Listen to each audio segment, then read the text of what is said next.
Bienvenue à notre après talk show. Tu vois, tu as été édifié par le talk show. En tout cas, moi, j'ai été béni. Maintenant, tu t'es rendu compte qu'on n'a pas répondu à ta question. Tu vois, l'after talk show a pour but de répondre à ta question.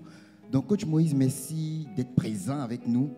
On a une question ici. Quelqu'un demande comment faire pour changer l'influence négative lorsqu'on n'a personne pour nous soutenir. Ok. Bon, dans cette dynamique-là, la personne se met forcément dans la position du faible. Parce que déjà, la question montre que la personne se sent faible.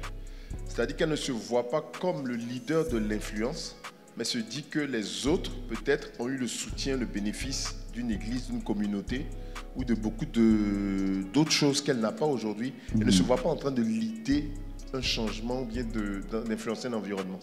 Alors que Jésus n'a jamais lié l'influence de la terre, n'a jamais dit vous êtes la lumière du monde, vous êtes le sel de la terre. Le vous là, c'était pas pour dire qu'on est en groupe. C'est pour dire que toi en tant qu'individu, plus lui aussi là, en tant qu'individu, il est le sel, il est la lumière. Wow. Ok? C'est une seule personne qui a envoyé l'évangile sur la terre. Le Saint-Esprit n'est pas venu avec un moyen d'ange.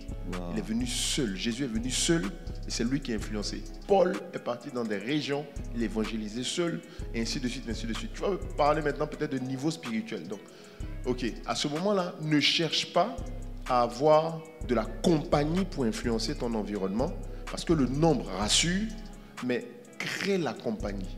Amen. Que toi, tu sois la porte, tu sois le canal par lequel la compagnie dont tu as besoin là soit créée. Wow. Il n'y a pas beaucoup de personnes. Pour prendre mon cas, je me suis converti en 1980, en juin, été 1997.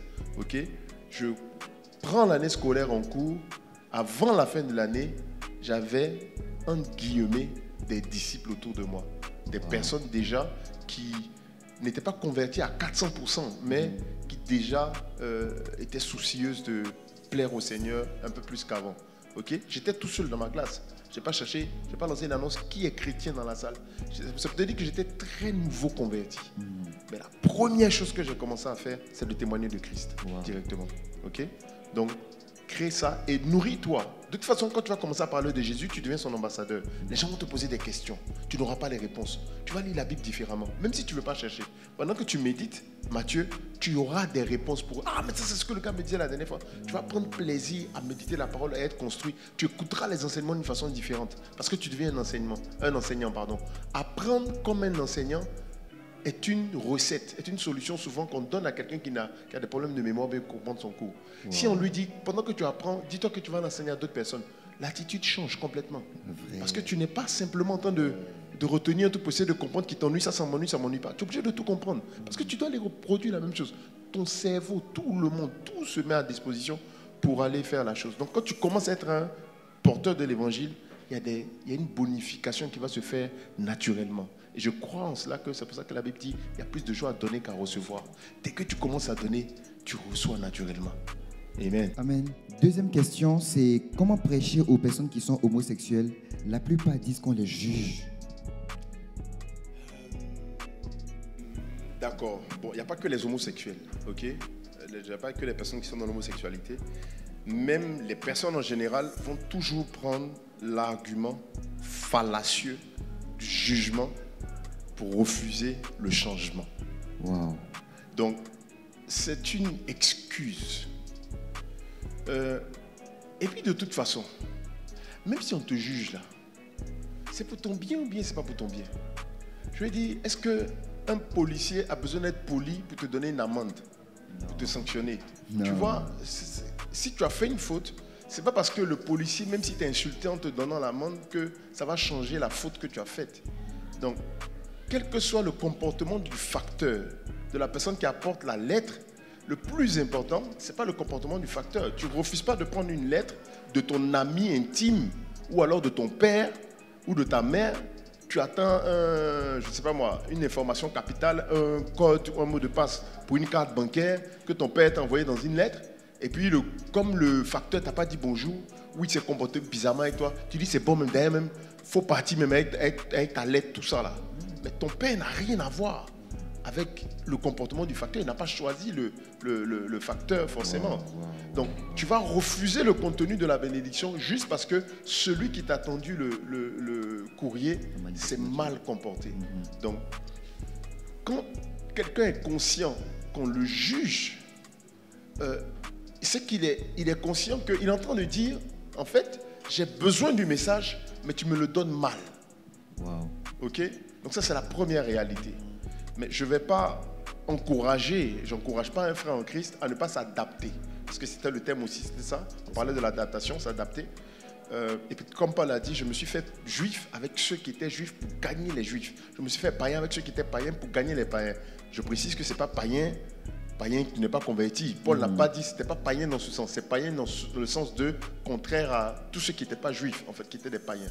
Donc, il dit, il s'est fait à tous pour gagner de toute façon quelques-uns. C'est-à-dire qu'il a utilisé tous les moyens possibles pour gagner même une poignée de personnes. Il était prêt à faire certains sacrifices. Okay? Donc ça, c'est important dans la façon d'approcher les personnes, justement, qui estiment qu'on les juge ou qu'on ne les juge pas. Après, pourquoi il y a ce jugement? C'est normal, ça vient de la société dans laquelle on est. Parce que la société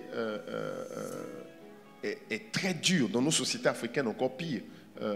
Enfin, même pas encore pire. C'est là même que c'est resté pire. Parce que, bon, ailleurs, voilà. Mais il y aura toujours ce challenge-là. Donc, arriver à ne pas juger quelqu'un pour lui apporter un message, c'est d'avoir les yeux de Christ. C'est de voir comme Christ voit. Et l'exemple de Jésus est palpable dans le Nouveau Testament avec plusieurs histoires qui se sont passées où toi-même, en tant qu'humain, si tu étais à la place de Jésus, il y a des choses que tu n'allais pas faire. Zachée est un exemple. Jésus aurait pu avoir une certaine attitude. Il est parti chez Zachée, mais il aurait pu, tu vois, non, aller un peu, tu vois, il y a des gens qui auraient voulu que, bon, tu vois, c'est trop facile, quoi. Donc Jésus rentre, tu as la chance, tu as remboursé. C'est pas lui qui a remboursé que nous, on va t'accepter ici. Sinon, Jésus même aurait dû parler un peu. Puis, il y a une femme qui est pécheresse de son identité, son état civil, à l'état civil, pécheresse. Et elle vient, elle touche Jésus. Et les gens critiquent Jésus en disant, c'est parce qu'il ne sait pas. S'il était prophète là, il allait savoir quelle est sa vie. Et puis, il n'allait pas la laisser le toucher comme ça. Pourquoi les gens réfléchissent comme ça? Ça veut dire que l'homme, naturellement, là, il a une façon de voir les choses. Pierre, même les disciples de Jésus qui marchaient avec Jésus, voulaient empêcher des enfants de s'approcher de Jésus. Ils ont voulu empêcher Bartimée de s'approcher de Jésus. Donc même les hommes même qui ont marché, qui ont vécu avec Jésus là, avaient des comportements différents de Jésus. Donc c'est humain que les gens aient naturellement envie de juger ce qui semble anormal. Parce qu'ils veulent même protéger l'évangile, ils veulent protéger le maître en disant que pourquoi vous vous comportez comme ça et tout. On sera plus tolérant avec des personnes qui sont dans l'impudicité et hétéro que quelqu'un qui sera dans l'homosexualité. Pourtant, c'est péché aussi. Exactement. Même l'hétérosexuel, là, à qui tu peux dire bonjour, à qui tu peux manger, puis dire que non, homosexuel majeur et tout. Mais c'est ce côté-là qui est dommage. Parce que ça veut dire qu'à partir de ce moment, tu n'es plus en train de regarder avec les yeux de Dieu, mais avec les yeux de la société. Et ça a fait qu'il y a des gens qui vont aller jusqu'à condamner quelqu'un de l'homosexualité en se disant même qu'il fait exprès. Mais il sera moins tolérant. Pourtant, si c'est quelqu'un qui était dans l'impudicité, il aurait jugé que c'est bon, ça va quoi. Au moins ça, c'est pas trop grave. Bon, c'est normal, c'est la couleur, la coloration du péché. Je rappelle toujours que la différence entre l'impudicité et l'homosexualité, c'est que l'impudicité est un péché qui le demeure tant qu'il n'y a pas mariage. L'homosexualité reste un péché au plan de la Bible. Il n'y a pas un moment où ça se régularise. Tu vois? Donc, c'est normal qu'il y ait une tolérance aussi. Parce que finalement, c'est un péché, j'ai envie de dire, temporaire. Si tu es mort dedans, bon là tu es mort, il n'y a plus de temporalité. Il ne veut pas se marier, coach. Exactement, tu vois. Mais l'autre côté, ça ne peut pas arriver. Donc, il faut pouvoir faire fi de ça, pour pouvoir comprendre la personne, voir la personne et lui donner le message dont il a besoin. Ok? Mais après, c'est des choses qui sont assez naturelles. Bon, j'espère que ça répondait à la question. En tout cas, on va passer à la question suivante. Amen. Quelqu'un dit, comment sortir de l'influence due à une rupture amoureuse? Parce que je suis dans la même église que la fille et à chaque fois que je la vois, je me sens mal, humilié et rabaissé. Et j'en veux à Dieu. Ça, c'est drôle.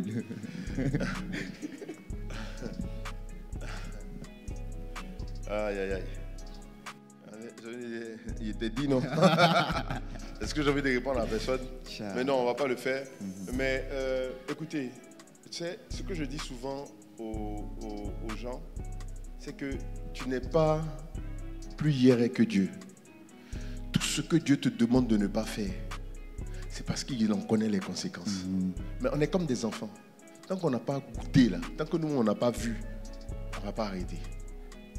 Je raconte souvent l'histoire de moi et l'électricité, où je prenais un morceau de fer, un cintre, pour essayer de mettre ça dans la prise de courant. Et j'étais à la cuisine quand je faisais ça, ma mère était là, la cuisinière également était là. Et elles m'ont vu, ils ont crié sur moi et tout. Paf, je suis parti et tout, je suis parti au salon. Au salon, j'étais tout seul, il n'y avait personne. Donc là, j'étais tranquille. Je dis, il y a un peu de calme. Un peu de calme, je vais pouvoir faire mon expérience tranquillement. Donc je reprends le cintre encore, je commence à chercher les trous de la prise, tout ça. Et je suis tombé dans le bon trou, même le vrai trou de la prise, là où le courant sort. C'est là que je suis tombé. Frère, j'ai plus eu besoin d'enseignement, de chicotte, rien. La décharge que j'ai prise là, j'ai juste regardé derrière pour voir si on m'avait vu. Parce que ce que j'ai senti là, c'était inexplicable. Et inexpliqué jusqu'alors. Mais en fait, c'est ça. L'expérience par laquelle tu es passé ne doit pas te servir à en vouloir à Dieu, mais à reconnaître ce que Dieu avait dit à la base. Quand il t'a dit que l'amour ne le réveille pas avant le temps, tu es rentré dans quelque chose de précipité et tu es en train de le vivre aujourd'hui. C'est déjà fait. On fait comment? Je ne suis pas allé dire à ma mère, je t'en veux, parce que tu ne m'as pas assez prévenu. Elle m'avait prévenu. Je ne savais pas encore. Je ne comprenais pas. Jusqu'à ce que j'essaye. Quand tu finis d'avoir un gourmet et que tu es vivant, il faut dire, Seigneur, mes oreilles avaient entendu. Mais maintenant, mes yeux ont vu le gourmet. Je sais ce que ça fait. Donc la prochaine fois, je serai plus prudent. Merci de m'avoir averti. Pardonne-moi de n'avoir pas écouté. C'est à ça que ça doit te conduire, mais pas à vouloir maudire Dieu, bien à te dire que c'est Dieu qui a fait. Dieu a quoi à voir? Quand tu es en train de pointer, mais tu es en train de t'asseoir sur la soeur, ou bien le frère s'asseyait sur la soeur. Est-ce que Dieu était là et puis il a dit, fais comme ça, fais comme ça, comme ça. Il t'a coaché et puis il dit que tu as mal coaché. Tu n'as pas à en vouloir à Dieu. C'est une conséquence d'un acte que tu as posé avant le temps. Ok, si tu ignorais tout de cette situation et que ça arrivait, je peux comprendre, mais c'est ton ignorance, c'est pas Dieu. Il y a quelqu'un dans la même église que toi qui n'est pas dans la même situation que toi. Pourquoi? Parce que lui, il est écouté. Ok? Amen. De la même veine, il y a quelqu'un qui dit, cette semaine, j'ai compris que je tournais en rond. J'ai décidé de me ranger. J'ai rompu avec 5 go. Et j'ai décidé de laisser une seule. Est-ce que ce choix peut vraiment m'aider à changer? Ou dois-je rompre totalement avec la dernière aussi? Ok. Ça tombe bien, c'est le chiffre 5. 5 me rappelle les doigts de la main. La Bible dit que si ta main, même pas, je viens de dire, Jésus dit que si ta main est pour toi une occasion de chute, qu'est-ce que tu dois faire? Tu dois l'arracher et la jeter loin de toi. Si un doigt là te permet toujours de chuter, le sacrifice des 4 doigts ne sert à rien. Tu n'as pas besoin de beaucoup de péchés pour aller en enfer. Tu as besoin d'un seul péché. C'est suffisant. Donc, tu t'es rangé. C'est bien. Ça va te préparer pour le mariage, pour vivre seulement avec une seule go. Mais tu es toujours en danger à cause de cette seule personne. L'occasion de chute est là. Elle est avérée. Si ce n'est pas le temps pour lui, si c'est quelqu'un qui est en âge de se marier, de cheminer, de se fiancer, il n'y a aucun souci. Mais si tu es là avant le temps, que c'est dans 4 ans que tu vas te marier, bonne chance. Bonne chance. Mais moi, je ne sais pas comment on fait ça. Fiançailles de 4 ans, là. Je n'ai pas la force de ça. C'est trop compliqué. Mais ça peut arriver. Hein. Dieu peut faire. Mais moi, je n'ai pas l'expérience de ça. Okay. Il y a quelqu'un qui dit, et si se démarquer de son milieu est nocif? Parce que son milieu est le meilleur milieu en fait. C'est ça. Donc ça, c'est un problème de compréhension. C'est ce que j'avais complété. Qui détermine ce qui est nocif ou pas? Parce que quand il dit que se démarquer de son milieu est nocif, je ne pense pas que ce soit une question de quelqu'un qui sont en train de parler de son milieu chrétien. Ou bien ça peut être ça aussi, hein? Je ne sais pas. Oui, peut-être ça peut être que la personne est dans un bon milieu. Et puis il doit aller dans un mauvais milieu. Ça peut être ça aussi. Mais je pense que quand il y a des questions telles qu'elles sont formulées, en fait, la personne a déjà la réponse. Elle veut juste une confirmation. C'est ça. Donc je te confirme que ce que tu dois faire, c'est ça que tu dois faire. Ou ce que tu ne dois pas faire, c'est ce que tu ne dois pas faire. Déjà, bon, comme c'est assez général, le nocif, il est déterminé par quoi? Si tu peux dire que Dieu est dans ce milieu et qu'il est 100%, sans le moindre doute, d'accord avec ce milieu, alors ne change pas de milieu. Parce que celui que tu penses être le meilleur milieu est un milieu séduit. C'est un milieu corrompu. C'est-à-dire que c'est toi après avoir écouté Satan. C'est Ève après avoir entendu la voix du diable. Elle ne voyait plus l'arbre de la même façon. Ça paraissait être la meilleure chose à faire. La Bible dit qu'elle vit que le fruit était agréable à la vue et bon à manger, rien qu'au regard. Pourquoi? Parce qu'elle avait entendu une parole, c'est la corruption. Quand la corruption est semée, ta vision est changée. Tu dois toujours revenir à la parole initiale du Créateur. Qu'est-ce qu'il avait dit de ce milieu? Pourquoi tu dis que le milieu il est bon en fait, il est le meilleur? Est-ce que c'est parce que c'est Dieu qui a dit ça? Si c'est ça, d'accord, il n'y a pas de souci. Mais si ce n'est pas Dieu qui a dit que ta vision du milieu a changé, c'est que tu es sur un chemin de perdition. La seule chose que tu as à faire, c'est d'arrêter. Wow. Amen. Il y a une personne qui dit, je suis footballeur, mais à chaque fois que j'ai un contrat vers l'Europe, je me blesse. J'ai été pisté par un club. J'ai validé le test. Quand le contrat est venu, tout a basculé. En plein entraînement, je m'arrête, je signale le docteur. Le docteur me dit, je dois me faire opérer et j'ai raté le contrat. Comment m'adapter? Comment s'adapter? Là, je ne sais pas s'il y a une adaptation à faire. Parce que, bon, il n'est pas en train de pécher. Il va s'adapter, quoi? Est-ce qu'on lui a proposé quelque chose de négatif? Normalement, non. Bon, il y a deux types, hein, il y a deux origines. Tu peux être en train de forcer une destinée qui n'est pas la tienne. Donc, le Seigneur est en train d'essayer de t'arrêter, comme il a fait avec Jonas, ou comme il a fait avec Balaam, quand il était sur la Ness et qu'il a essayé d'empêcher Balaam d'aller faire quelque chose qu'il n'était pas censé faire. Ou alors, tu peux être dans un cycle de blocage, où dès que tu t'approches de finaliser quelque chose qui va te rapprocher de ta destinée, qui va t'emmener dans le bonheur ou bien dans les projets que le Seigneur a pour toi, tu vas rencontrer ce blocage. Donc la première chose, encore une fois, c'est chercher premièrement le royaume des cieux, chercher les intérêts de Dieu. Parce que tu peux te déterminer à rester dans un job, à rester dans une fonction, à rester dans une activité, parce que tu as eu un rêve corrompu aussi, avec une mauvaise pensée. Donc de se dire, je vais... il y a des gens qui veulent devenir footballeurs juste parce qu'ils veulent sortir leur famille de la misère et puis pouvoir montrer à d'autres membres de la famille qui ne les ont pas aidés que voilà, j'y suis arrivé sans ton aide. C'est un mauvais mobile. Dieu n'est pas dans les choses comme ça. Donc repars à l'origine. Seigneur, c'est quoi ta volonté à la base? Une fois que tu as découvert quel est le plan, quelle est la volonté de Dieu pour toi, alors tout va s'aligner dans le sens de la paix même que tu auras à entreprendre ou à faire quelque chose. Ok? Je pense que ça répond à la question. Reviens à l'origine. Et quand Dieu te dira que si c'est vraiment lui qui t'a envoyé là et que c'est un blocage, à ce moment-là, tu rentres maintenant dans une phase de prier contre les blessures, contre les attaques, tout ce que tu pourrais recevoir pour t'éloigner de cette destinée. Mais en général, tu connais ton mobile, tu connais tes motivations. Donc, ayons des cœurs purs quand nous voulons faire quelque chose de nos vies, parce que tout doit servir à glorifier le Seigneur. Amen. Tout est fait pour un but. Amen. La dernière question, il y a quelqu'un qui dit « J'ai essayé de parler de Jésus au sport, j'ai reçu des paroles vraiment choquantes et que je pense aussi vraies à cause de toutes les fausses églises et les personnes qui quittent les églises. Et juste après, les personnes en question m'ont critiqué, c'est-à-dire ils ont critiqué le message que je suis venu les prêcher, ils ont critiqué mon pasteur et moi-même. Donc là, je me sens vraiment mal. Mais dans le fond de mon cœur, je ressens de continuer à parler. Quel conseil me donnez-vous?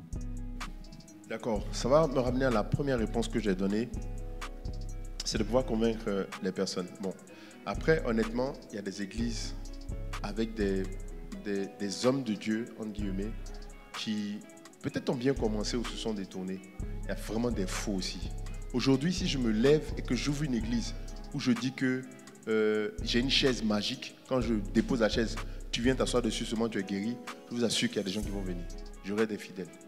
Les gens ont soif. Dans la détresse, ils sont prêts à croire en n'importe qui, en n'importe quoi.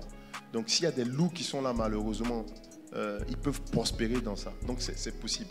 Après, si c'est vraiment une sale église, bon, je ne vais pas te dire débat-toi ou bien quoi. Ça peut être même Dieu qui t'interpelle pour te dire, mais regarde, même les païens même qui ne connaissent pas qui ne sont pas en Christ encore, te parlent de l'église, mais en général, tu auras soupçonné des choses, tu auras vu des choses. Moi, je connais des gens qui étaient dans des églises où le serviteur de Dieu les appelait pour des sœurs, qui les appelaient pour viens dans ma chambre, viens faire ci, viens faire ça. Je vais te faire une option d'huile spéciale, viens me masser dans la chambre, et une veillée, on chasse tout le monde, mais c'est toi qui restes, on comprend pas. Tu vois? Donc il y a des choses, il y a des signaux que le Seigneur va t'envoyer. Souvent, c'est juste une confirmation que tu as la bouche de quelqu'un d'extérieur pour te montrer que tu n'es pas dans le bon endroit et que ça va salir de toute façon l'avancée même de l'évangile. Et tu ne vas pas défendre ou promouvoir des choses comme ça. Le premier conseil, c'est de quitter l'église si elle n'est vraiment pas bonne. Et en général, le Seigneur t'aura montré, c'est de quitter l'église et de passer à autre chose. Maintenant, si c'est une église, par exemple, même à base d'honneur, on sait très bien, il y a des critiques et tout, mais c'est gratuitement que les gens le font. Les gens critiquent gratuitement parce qu'ils ne connaissent pas, mais parce qu'il y a juste de la jalousie, parce qu'ils ont peur que tu sois la personne qui va leur apporter la délivrance, qui sera une source de délivrance pour eux. Donc ce qu'il faut faire à ce moment-là, c'est revenir au message que j'ai donné. Même si je suis mauvais, ton âme, tu te rends où à la fin? C'est ça. Au moins, si tu ne veux pas venir dans l'église, je ne suis pas en train de te prêcher l'église, je suis en train de parler de Jésus à la base. Peut-être que je me trompe, mais est-ce que le message que je te donne là, tu es sûr que je me trompe? Ce serait dommage que tu refuses la lettre du Créateur parce que le facteur est mauvais. Wow. Amen. Amen. Et ça, c'est mettre les gens devant leurs responsabilités. Si le gars, il veut juste trouver des arguments pour se convaincre lui-même que c'est normal qu'il ne te suive pas ou qu'il suive le message, il va comprendre qu'il est dépouillé et qu'en réalité, il est juste en train de fuir Dieu. Il va réfléchir dessus. C'est lui-même qui va venir te contacter après pour dire, en fait, j'avais besoin d'écouter, j'avais besoin de faire ça, c'est parce que je n'étais pas prêt, et ainsi de suite. Moi, j'ai vu tellement ça, même quand j'évangélisais, on me disait, ouais, vous êtes des évangéliques, ouais, nous on est catholiques, que oui, vous êtes fait des maris là, que vous dites que Marie, Tu vois, c'est des discussions, on est là. L'année qui suit, quand on se retrouve un an plus tard, là, tu vois, le gars même là, il est en train de faire pire que toi, même en train de condamner. Oui, l'église catholique, mais mon frère, qu'est-ce qui s'est passé? Tu vois, c'est des semences, c'est des choses que tu déposes quand la personne sera vraiment prête à accepter Christ. Tout ça va se rebâtir, se reconstruire autour d'elle. Okay. Amen, c'est tout. Merci beaucoup, coach Maurice. You're welcome. Merci, que Dieu vous bénisse abondamment. Et je crois que ça va faire du bien à quelqu'un. Allez, portez-vous bien. Que Dieu vous bénisse. Ciao, ciao.